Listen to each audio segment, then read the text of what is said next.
What?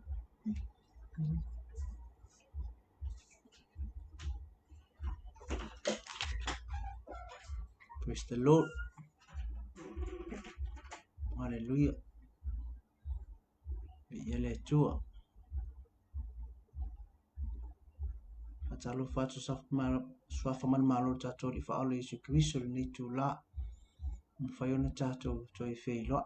Taitono manuia. La wasinga ma pokalame fofuanga sa yei. Aingol fatu tua ni tu la. Mana te foi a tonu aiwa mai anisi ya anisi ko lo fa pena ona. Fa wa la to pokalame malato ngal fatino. Misi fo yo lo fa penani tau fa ifo ia tau tai faiva o ngā tai fale ia po faiva fo yo to sivi pe o le atinu ai o le ngale leo le atu tai tai mai nei so ifua me le ola o tātou whai on tātou te whaafsa ngā i tātou te whaasoa i upo le atua po le fisa soani mo oe mo a e hala ia whionga pa ia le atu e whaalau tele ai ma tātou mamalama i nisa o meolo o ngalue me ere ti Apollo ina i ta oflofia ilo tātou wola whaatua ma ave ese mai ai ia tātou mai le whaamalolonga po o manuia le atua o mana whaapokalame ina i le atua mo oe ma i ele atua le nei tū la ia ai ole peorinom ole tātou pokalame whaawau nei wa yaso i o Yesu o whaamalolonga pei ole po ole ngoa furi na o nei pokalame o lo whapenana whaasoa toi mo oe e so sohani foi mo i tātou e ala i meo lo whapenana tātou mamai ai po mafua anga tātou te mamai ai ia mara tangata e te tau ona tātou si i mai ai po ai la po le ale fo mai po ai la le fo mai va mai o mata tia le fo mai a te tau e o ia ia le fo mai si le atu lunga le fo mai le nai te i loina ia atonu fo i o nai te si le fie ina le fo mai le tau taratara ina atu ia ai niso te mita atu te le tale tonu ato to ai ala mana onga le fo mai le o lo fa atu atu ia te ia ona pa malolo ina lea o lo o le ala wasko i ngā mai e te si ia i tama i te tangata leo Yesu ke viso por fo mai leo fo mai por fo mai sini lea o te tau ia te oe le ai lava se e le mawhai ona le tali mai oe le ngata e awa noa iso se taimi e le aise tau e te tongi ina ia pe alo fo se taimi o tau fo oe pe tau whai ni o tong fitinga na o lo fa atua i le atua fio mai le mana o i whaamalolo ia pai atu ia te o na whaamalolo ia le ngata fo i le whai loa fo ia te oe se ala e au mai e ila na whaamalolo amen e ia ala e mai e sula na whaamalolo ia te oe ma amen e ia awala e ia awala le ngata o le whaamalolo sa o mai pe absolute healing e mai ia sa o mai e le whaamalolo sa o mai le tua ai ma fai fo e le tua no whaangamo webs po mea ia ina ia ma fai on tatou ina e awala mai e lo i whaamalolo le ngata fo i le e whaanga fo i le tua fo mai e ala mai e le whaamalolo ia te oi o te o tala noa la e whape e lea o ngā fo mai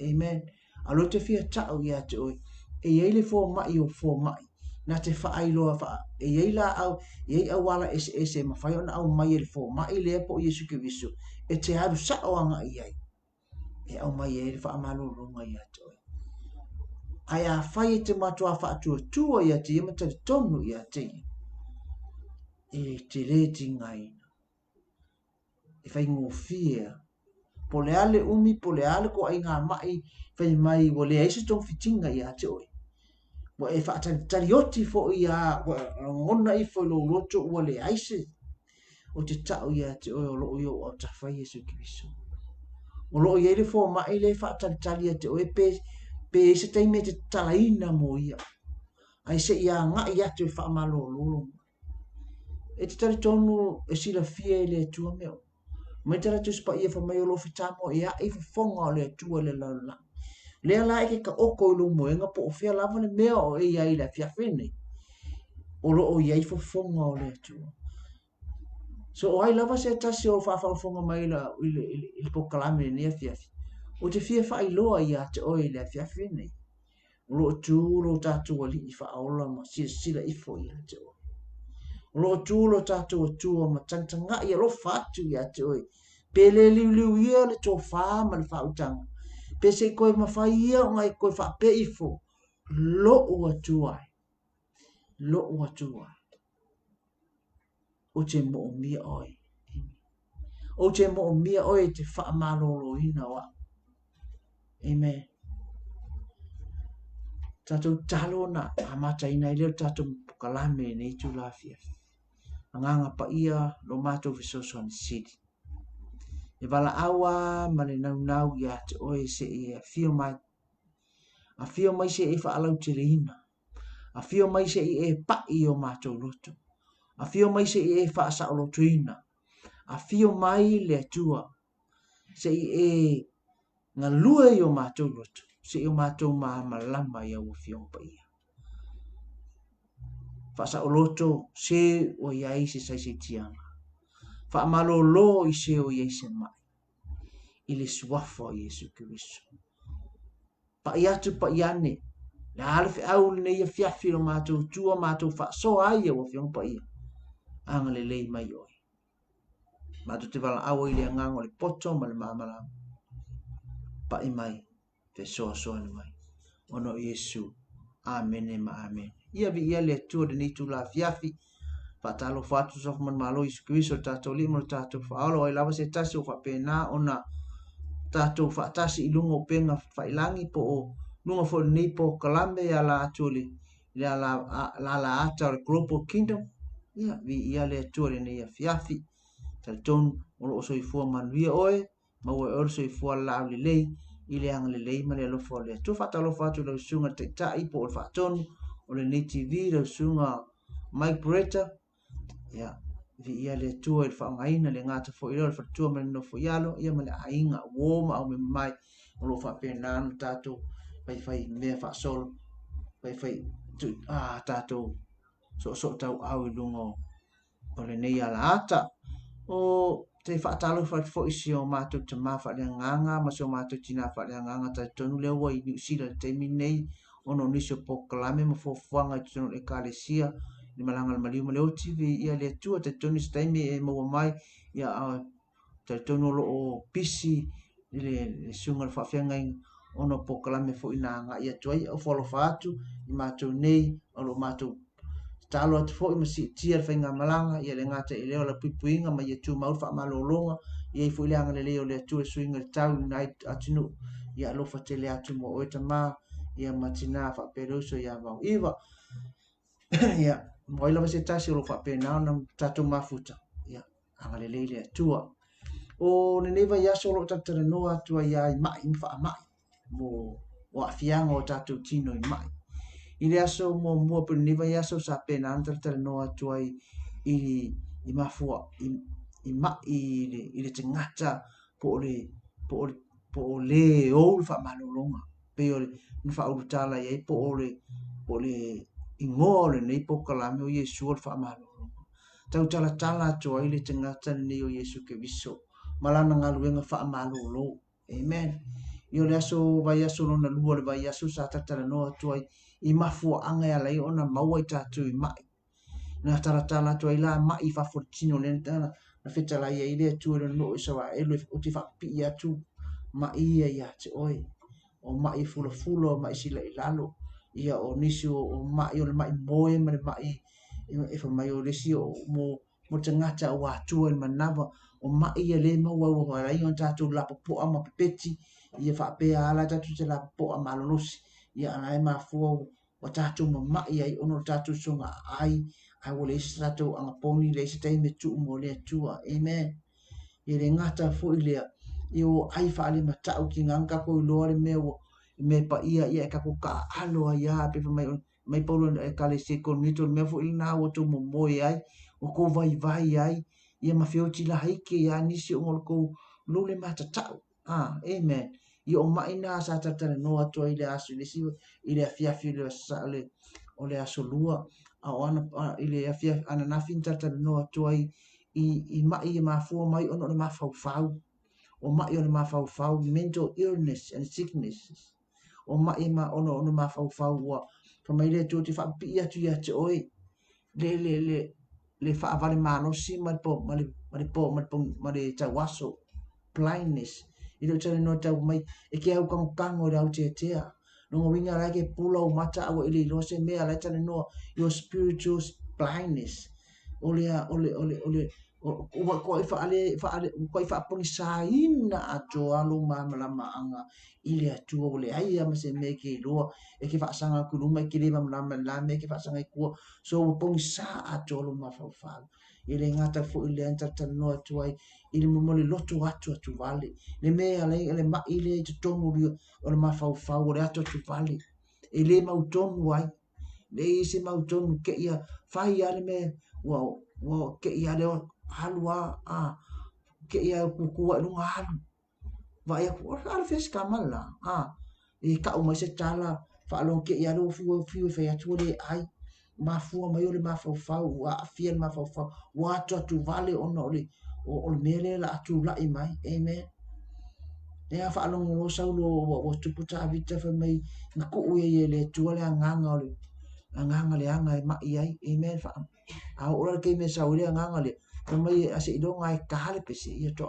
ma fai nga ku la mai e ma fo ma fa wa tu vale ma fa pura fia me la o ia o la me la ku la me pe ku la me ka ma le e fa pe na fo ni so te ni ata tu e ka ko ke va ai ku lo va ai ku la wa e se sa wa ka ma le wa ku la me tu no ainga e se va ai ku la me ka ma le ko e ka le sia a o ele o ma ku a ka me kiki le fa pe o e ele ke me ku la me ka me kiki le o ngala ia o na tu vale le lo tu mai ka va ai ku ala ia ke ia wa e mai fiu se fa na tu fanga o e a o ele ai ia o lo kingo sa le le a va e ku o ko o fai ka mo yo wivi amen le ngata o wa ele ai wo le mango se ai a o wa e fiu fa mo yo maka o le fainga mo e se o le mai atu tu vale mafua mai ono le mafau amen ia ne fia fa tara no ia te oi ile mole i mai e mafua mai ono o nga luenga fa ale ti apolo po o evil spirits demonic spirits o mai e mafua mai o wa fia te ngata ono o nga luenga ti apolo po nga luenga a te moni amen o mai fo ia o le maka ukia i o nei mai mako ka kele fo ia Samoa la nga Samoa ye me ka o mai iku fa nga merke apolo amen Feloni ya so no fa mala mai na le la fa mala mai na le tunu ai te mi fo ina tala i te fa lo ngako mai iku mai le ai nga fa ka ukala mai le iku le ai nga fa ka ukala mai le iku le ai amen wo o le ko ke ndiki of wa nga mai ka nga pe ko ai va ia ku ke au fa ka ukala mai iku amen ai o mai fo mai iku fa nga mai le iku amen o mea na sa tupusa ai tali tonu i tangata amen ma fona tali tonu tangata no lo nga lue ma ti apo ina ia tu le mea moni pe o se mea moni le mea lea ai o lo o to i lalo ai ma fai ina i le tangata amen o le mea na o le pokalame na po o tatu fa soal na nia fia file tang fai fa so ai na tu ia o nei mata o pe fai sina tetele au tama fai e ka mo fai fa la ikiki aku ina ia mo fai ona maua tu le tu la nei amen ono no ta inga lo nga o ko mo le ku la le mo nga ka vai ia ai le la e fa so lo atua amen ole ngaluenga ole fa ta oto ole fa ta oto e fuma le fitu on fai pe fuma e luar ngai kala mo fai mai e tala ale poto solmona fai po lua suma lua le la foi tau inat o le loto fia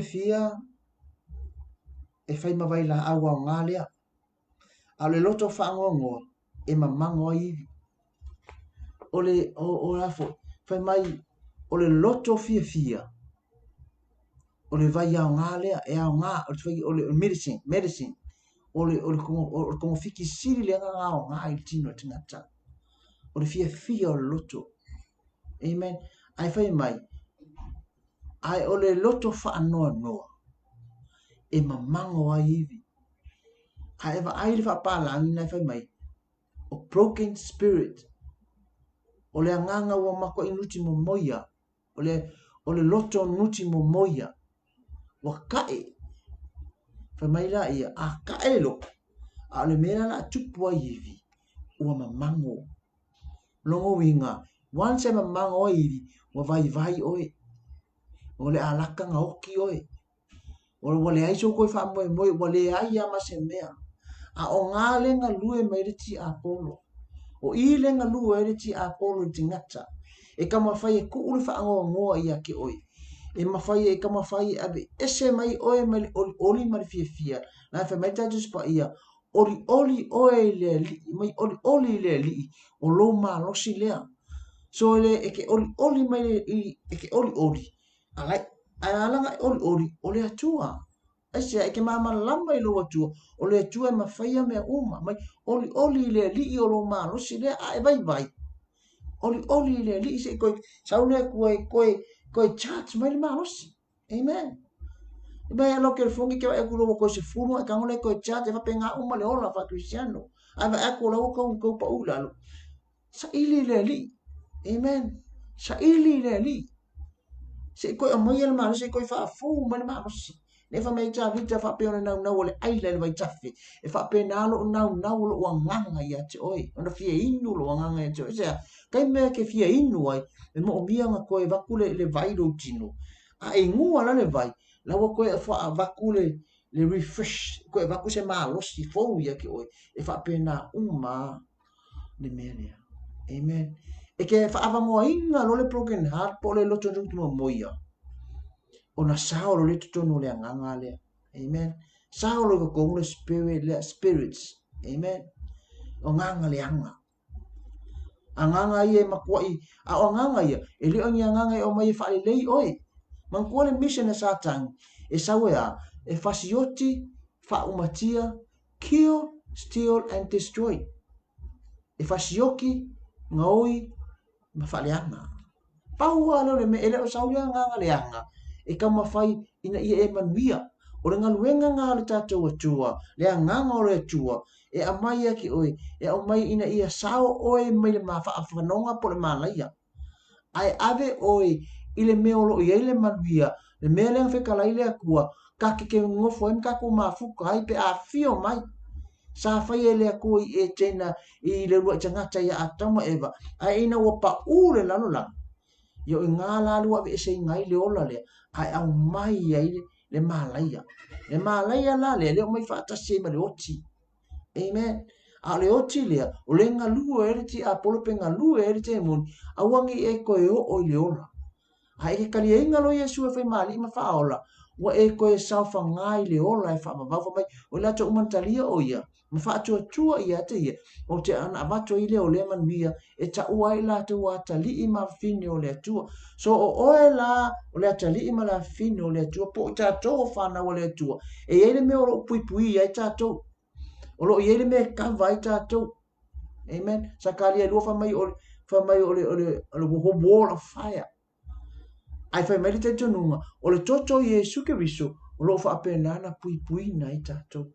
E iai le me o lo papenana ka vai le atali I ma la fine o le atua. Amen.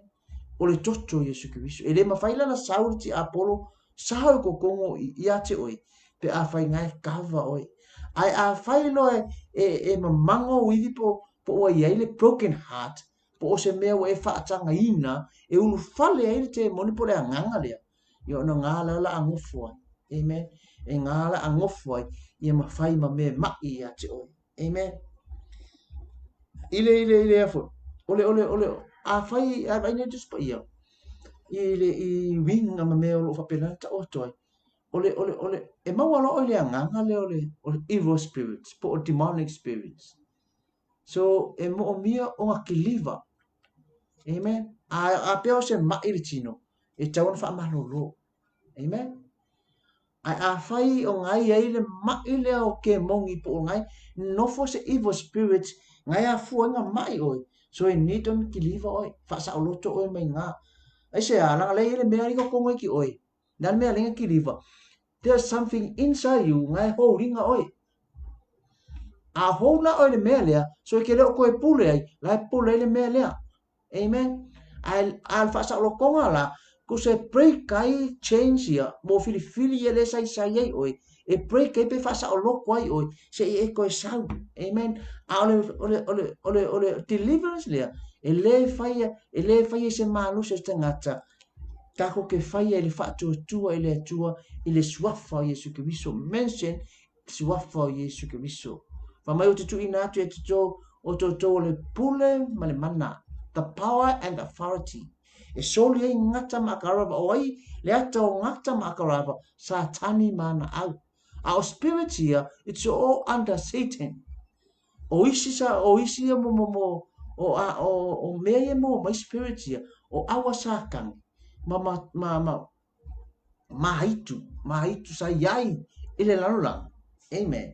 Lea la ko ke form apinga ye me ka o demonics and evil spirits. O spirits o evil spirits. E fia ngofo ko kongo o me faitino. Amen.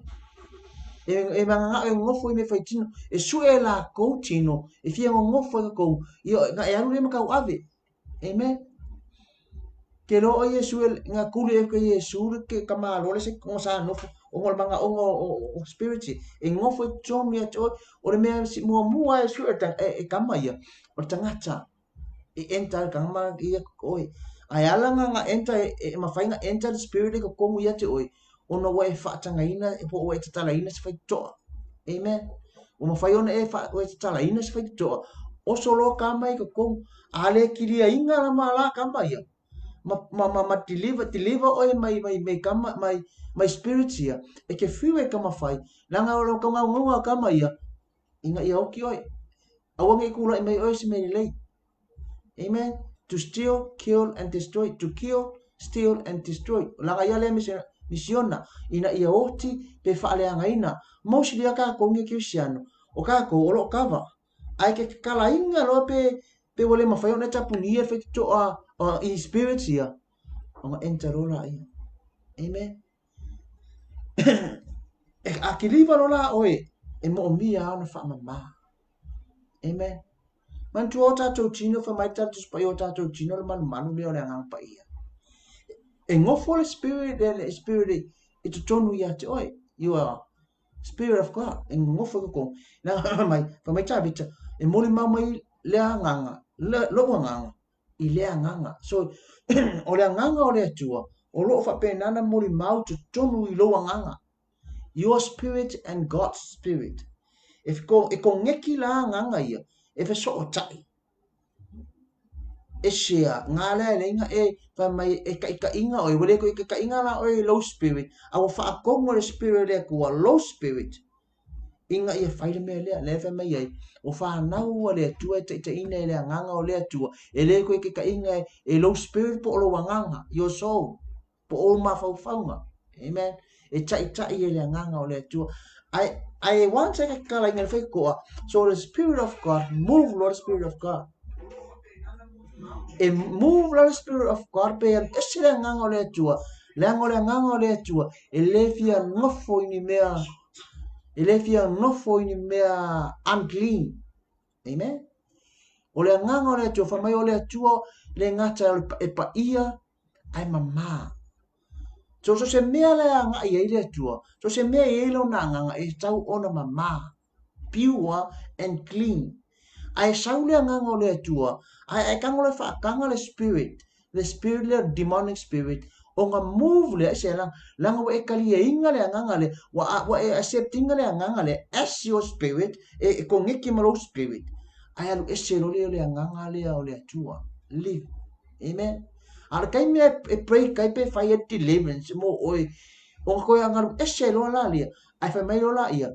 tangola ko o mai le spirit le ko mai le spirit le ko ngofo ko langa fa mai a fai e kuli e se temoni nga halu le fe kamil milo a e lunga funga ele ale e se me no foi o me nga no fa ko so se spirit e mo o mia mo tino ngo foi me objects e me fainga e fia ngo fo ko la ku lo fa mai la ku ka milo le emotion me mai ko foi mai ka ko o le fale le ka ko mai ai o le fale le fa ka ko mai ai o e ma le fale le nga fa mai le nga ku ese ai mai ka ko wo ale me mali la e saura ka mai le sa ngo ia e sa ma mai sia nga ngai fitu wa ma lo se ku la le spirit ya mai sa lo le ngo fo i mai lo la ia e sili aku le muli ngai lo le mo o le ale me le nga le tala no ai me ia kai me e se le nga le anga kango allow le Holy Spirit por nganga o le tupu nga pa ia e ngofu kongo i a o mai ka mai ia mai o lai le nganga pa ia e sola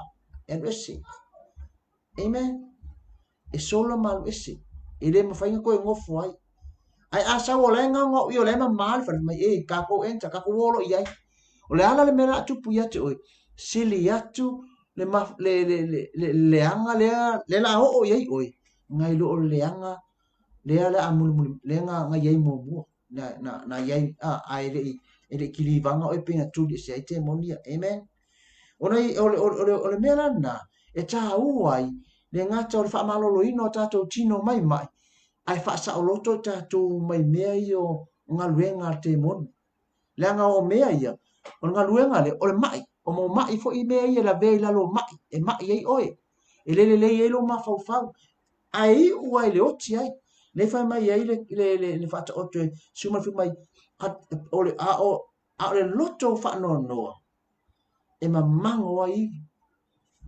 a fa ngo le ma fo mai ile le ma fo mai il broken heart ole loto nuti mo moia loto ki moia ngai ka kala le feka ko ai sa wale ki a po ngo fo ko i o ma fa uma wa down uma wa ma kwa i e ma fakia e mai ki oil popoli e mai ki oil ma fakia nga mai ki oil depressions wale aise wale le ngate le wale aise un mau kong a po le no le me ia ole e na fu ifo e ni fo oi pe i wa ya oi i le oti le ngata no po le mamango po ngai wale ai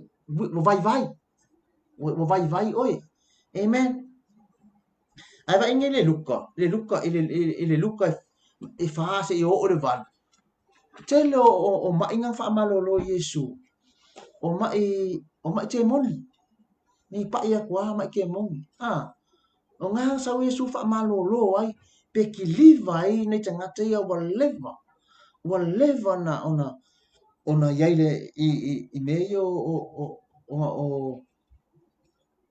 o nga ruang fa te mon o le vanga polong ai ma ia o ma ia fu mai ono o mo nga ruang te mon demonic spirits le polong ai ma nei ia fa ile mata upunga ile tala e fa mai ile pe umale o le mata yesu ma fa nga yesi va nga fa pe nga wa ku yesu ke se mani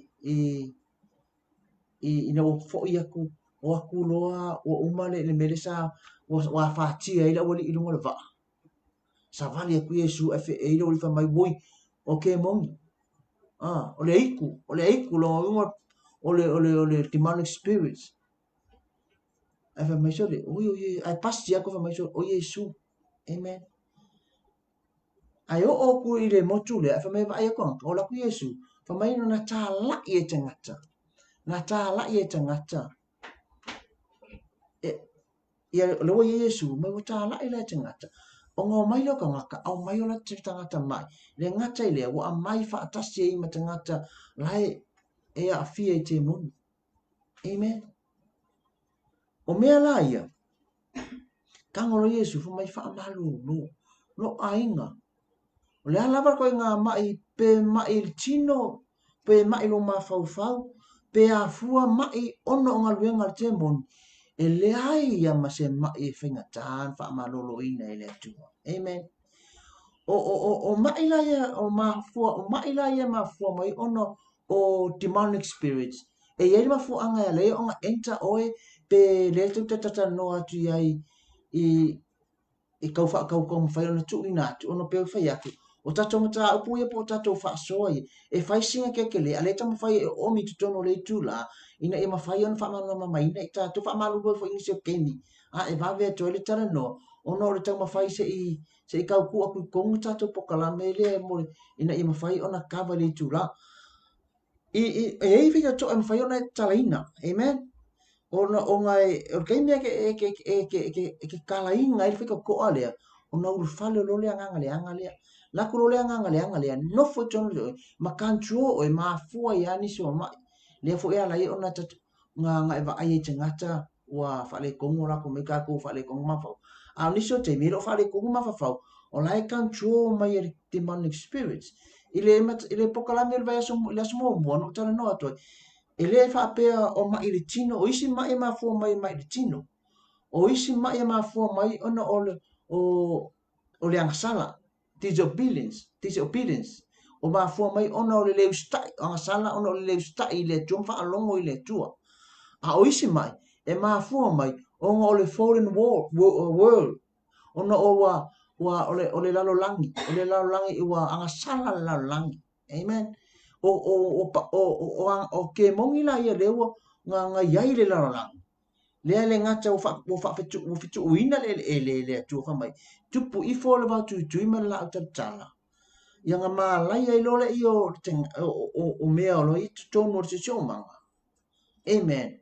A o lo o yai mga luenga ia ali le lalo langi. Le ala e ala I ona ma inisi. O ko nga mea la ia le yai le spirit. Mo spirit e potimani spirit ia. Le makama fai control tangata pe no fo tangata ma fo ini mai. Ai le la ka ko fa solo atu. I ma fo anga e taime ini ma fo anga. Nei ma fo anga le la fa so atu ai. Ni ma fo ai ona o le fai to o e tala ina po le fai to po le fai to o e tala ina ma fai ai ona no fo le ti apolo le pe no fo le spirit le to me to yo le demonic spirit le ko to o nai fai to ai po me masan ya e masan ai o lo nga lue me le ti apolo o fai to mo le generation case po le fa ma la ya mai I tupulanga po le o mea ia e mafua mai ono soto ainga e saulia la toto be le fa mai ai a sukaro kama e ka funa suka o le kali e suka foi amen le ala yo ngama mai mai ya na o le mai le stroke o lo kama stroke sa mari so to ma le stroke yo ke lo penga stroke so si ona tona tu a lo tina nga mari fo ison ta mai le stroke le ala ta tonta ngata fa mai ia nga ma na mari ula le so anko pose me te sanga to na ia o le stroke fo so le ala ka fa mai e la veve ai ono le line o le black line o le line al koko amen le ala fa mai la to ai o me ia e te tonu e sa ai me ia e break le swafo Yesu Kristo o lo tatou te tonunga o Yesu Kristo e break ai me ia amen so ai te tono Yesu Kristo e fa amuta Yesu Kristo na mai lea so le la claiminga ile o se mai le le tupulanga amen ile o le mai le stroke ile tupulanga my generation le o mai e ko kama ki nga lo ko kama sau lo tupulanga la ko pulanga la po la o generation le nge ile Yesu wa afia stroke alo tu mo lo fa tu I command in the name of Jesus ile ai se stroke mau ai na yo ko songa ia amen le wa to lua nga yo anti si o ma le wa maliuli so anti si le kanesa le wa afeki pe no tana no ato ele si so anti le ama wa ko recover kanesa o te tu fo ma lo fa to o mai ia la ngo isia ma yo lo nga lue mai e ti apolo ina ia nga o ia pe fasio tia tangata o mai ia ke la ku fa mai ele se o mai ke la ku fa mai ke fiu su ne mafu anga so o kua ko mai ia o lo nga lue mai ai le o lo ia amen e fiu fo mai ka su ele se treatment ave le fo mai fiu su e ke mai ke la ku fa mai ele se mai isinga mai o lo nga lue mai ti apolo tu ele fai ona i loai fo mai po le poto tangata na o le tu wana te sile ina amen ole mai langa o le fika ko alanga langa le ke kalenga le ngata foi le to a inga o life o le generation curse o mo fa mala ia mai tupulanga a fai fo to ai nga fai fo mai fa tau lai tu so e kau ave mai ala ole iku le nga ngofo i ko le tina nga fai ya saulo tinga ngofo ai fo ile iku ale same spirit le e ku a fai fo nga ke vai ke afia e sau fo the spirit ala nga e ko ngofo fo ye ke so e continue ala spirit se ilonga e break liver oi o na ese mai la ia la ke le o ma temini la ma ia ni si ainga wala ko le ko e fai le fo ala ma i tanga cha ainga ma fo ma o le e ui ai le o fai le ko e fai ala ngofo le spirit le ma fo ma ye le fai ona ki liver ina pe fa sa o loto amen ole mai ole si fai ko ale ma sangi pe ma tele ai e tupulanga fa na ia mo fonga le o amen mo maitanga le mana o mia po unwanted pregnancy kuso ole maitanga fo ngale le fo ina ma nga kupo lo wika o ya e ke ringa ra tangata e kupo ya lo wika kusa le wa ale ngata o le ita hawa ka kala inga fe ko ai mo ke wa ngale e ti nga lo roto e ti ngalo loto ke le ona wa fia o le mele tanga tale ke ringa le carrier le kanga kale nga ke ringa le pepe o ia le ko polo to ti nga ona ile nte le ma fa fo se me fa nga le pese fa te inga se ko fa fa ngo fi o se me fo nga le sa fa ma lo si ai oi fa ma lo si sta mai tai po sa fini amen tu lo langa ile me fa yon atala no atu i meia o nga nga lue mai te le anga le amen the spirit le of rebellions pole rejection spirit ole anganga ke mangkua la e ke ringa ra tengata ola e ka kala inga fe ko anga lo tinga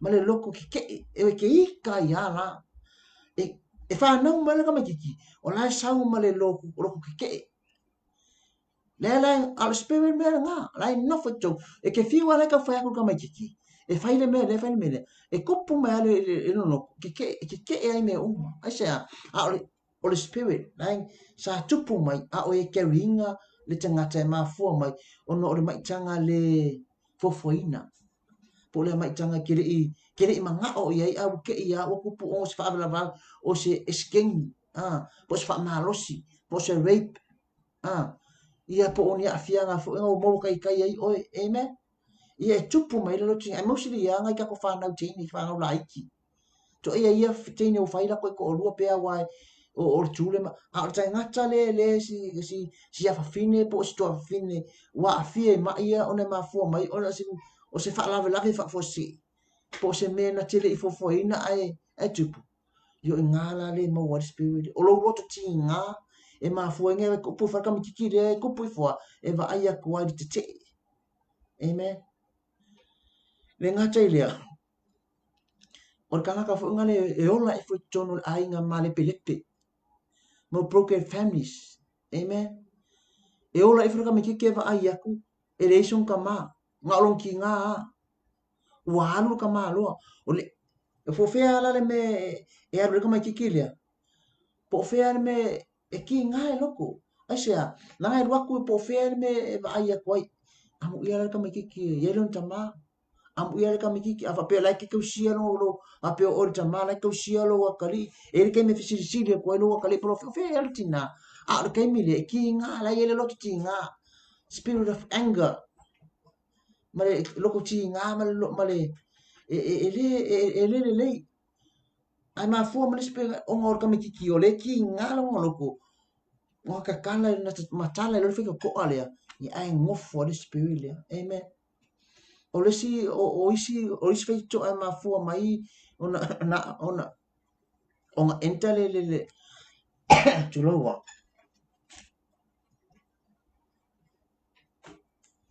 o le afo o lo yai mo kerkongunga se religious false religion o lo walu yai ko kongo o ma fa fo ngale e mostly aka kongi ki siano ka le ka ki sui ala wa manatu na e alu se e su e me de se e sao mai pe pe la bea e mele nganga le ngai la ku le study pe ka mo fai ke alu e ke fa longo se ele ninga se mea mai religious fa mai ke kong se ia a oina e matala ai le fe ko alea ia manga lue mai lo le nganga le ngofo le ko so ile nga ile ke ko ngunga na ke siango wa ke ai a e furi ku ai a wa e kalia inga le nganga ese ya ona vai vai lo spirit wa vai lo ko lo wa ona le a onga ma fai ngo fielo ma fa ona talia ina le a onga se selia sa lo le onga selia no fu toni eti oi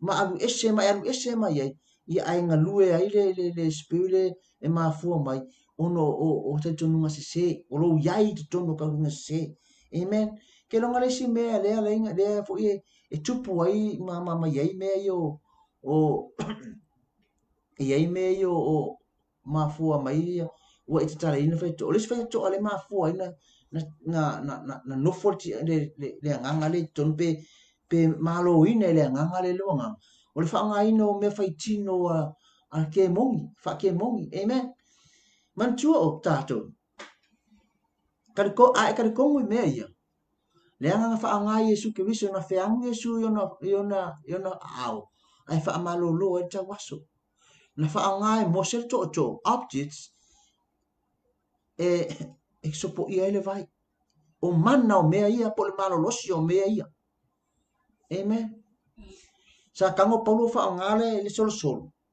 fa malo lo ai mai o le ia kava fa ngale kava i lumo le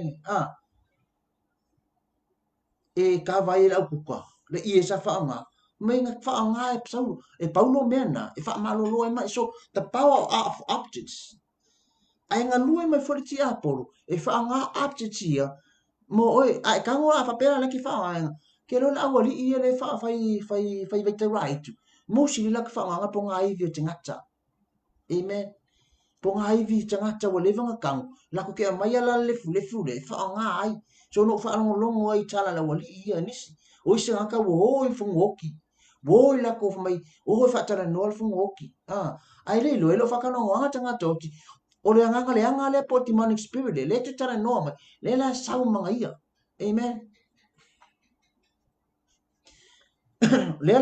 la fa penga ia lo sa markal ai lo o le anga le tala no mai me fu nga ka ka no inga le anga i mai e to sa mo e kala ngoa ai kala ngoa mai fa mai ia o ala ngo sau o lo le fia la me wo ai le va nga fai le fale i ku le mele ke ngo fo le ko ki kia ku fu ngo ki lu ngolo o ko kia ku le la ko fale lu ngolo fu lo fu ngo ki amen ai ke lo oi e le malama se te moni ini mea so ainga malo te ngata ai ala nga malama ono wata to tala no ai amen so o kala ngoanga la ia lo mako kua ia lenga fai ngo fa long blai ma ilo le kingi fa mai ia lo winga wa saud ko inga sa fa pe fe la le ko ki ya ku le fale i lunga fu ngo ki nganga va ia ko fu ngo ko inga ala wa fai e ko fale so o kala la ia ala fa lo ngo le te mo man ko se mo ngi mo spiritual e ka fa ka mo ya isolo o le ma ko fe wa isolo e lunga fa mai o la inga ngo fo ile ka milo ile vangi mo ni la fa no lo la wali i ka ko kala sa no la ye enter ken kiki le wa le wo ka la inga fa to le a ka kala mai ka o mai kala lo ma ku ai o le sa la o le kala lo ma ku le a o sa o le kala le ko inga amen ko inga le ka mo ka fo le fale le o kala ho mai ia a me se va ai ko kiki a o mai le kul mangole o le fale ko kia kurunga fale lu ngolo fu ngoki ai lo to ino ko inga ia lai ka o ko fa ka le so ili ele pu ai sa yesu ia ai ra ku fe lo amen pe a fire ko inga ka ko ia yesu kristo ai a fire sto ina o le e a fu ele i ka lienga yesu fa mari fa ola o le ko inga ma ko o ki ia o fa ingo fie fo ona sa ia le te mon e fa nga mai o ia ona o te ngata ele fa ele o tali tonu ia yesu kristo amen e ta ala o le fa nga ina me mo ia o le la sa wo fo ki a po pe ka kala te enter ki a le ke mon e mafua mai o updates i ka whaangainga. Le whaanga o mo demonic updates. Nga umea nga lai o keringa ko fia i te ngata whaanga mai ai o iso solo po ani mea o latu o transfer mai ele mana lea. Ia nga o ai ana ia whaanga. Amen. Te lola whaanga ta ita to pokalame whaawa o taia. Ia ma whaamakala koe e ita ngata sa na whaangongongo ai ma tala noa mai. Sa whaanga sa ia whaanga aina mea ia. Mo update ia. Ina e whaingo fia i ona mara malama whaamano mai na tato pokalame patamata upuri ni ia fiafi. A lela a whaangata i reka mwhai ai kurikuri aku mea lenga entere kine ngangale tutonu i te ngata. Pe a whai ke kala inga whai ko anga whika ko ala ia. Mo common doors, mo mea masangi ia. Ia e pe maia tato. Ia a lava noa na o loo sau ele ti a polo pe sau ele lia nganga leanga. Ma pule a tato. Amen. Ia le la wha amuta i tato pokalame ai tai au o le ala a wha tato le wha solo tuai i ngai whaito to ai. Ia ka wha maa bai atu ele ni iwa yasu. Amen. Ia a whai o nai e se mai. A whai o ngai a fia o i se mai te moni. O le hala ko inga a fianga o lo a fia i oe o lo ma fau. O e lo inga o fiwe kau ma i tau le ai. A whai ngā abe o i whale mai ai. Whai mai fo mai e reiso mai a ngai te rangon na le mai. Pero te tano atu o tu hatu o mai ia. E le ai e fiu fo mai sui. Ona i loa la ia, e ere nganga la inga lue mai tui. E ke mai ia, a la inga ngā e le nganga lea.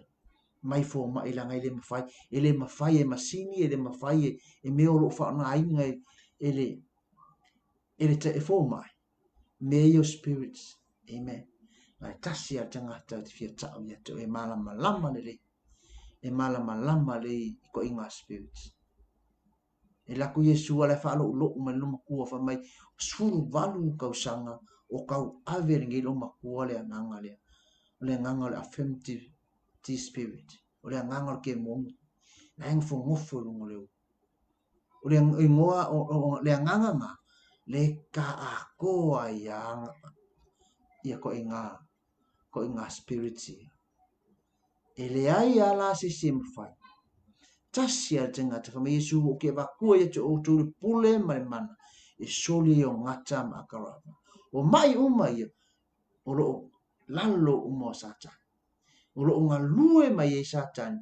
A le kaimea te tūwai le manu maa loe ala Yesu Kiriso ma declare le swafo Yesu Kiriso whama e halu le akoa. Mai e le koe kū satan. Esea. Le anga le aise suafa le langi ma le lalo langi ma lalo ifo i sili akua i le suafa o Yesu Kiriso. Pa i atu, pa malolo atu. A whai ngai a fia o se mai o mai e tatana no atu ai. Si i follow rima, si i follow au. Ta talo wha atasi ai. Se i deliver oi. Ngara ngai te tau o ki liva mwhasa auto ina i tato i le mana o le suafa o Yesu Kiriso. Tama o i lama se tasi o whapenana a fia ia a fianga nei tatara noa mai e molo o ngā lue ai lea nganga leanga. Ro ta mawhai lea nganga leanga e tau fia le pulea oe a pulea wawa oe lea tua tingat. I le suafa o Yesu Kiriso te whaatonu ina ai. So sea nganga whaalavi lavi. So sea nganga te moni, so sea nganga ti apolo. Ro sa isaia nai whanau tama matina uso matu whawhini i le suafa o Yesu Kiriso whasa oloto ia te. Whasa oloto ia te ia. Whaamalo lo ia te ia i le suafa o Yesu Kiriso. Amen, amen. Whamanu atu le tu le nia fiafi le suafa o Yesu Kiriso. Amen, amen.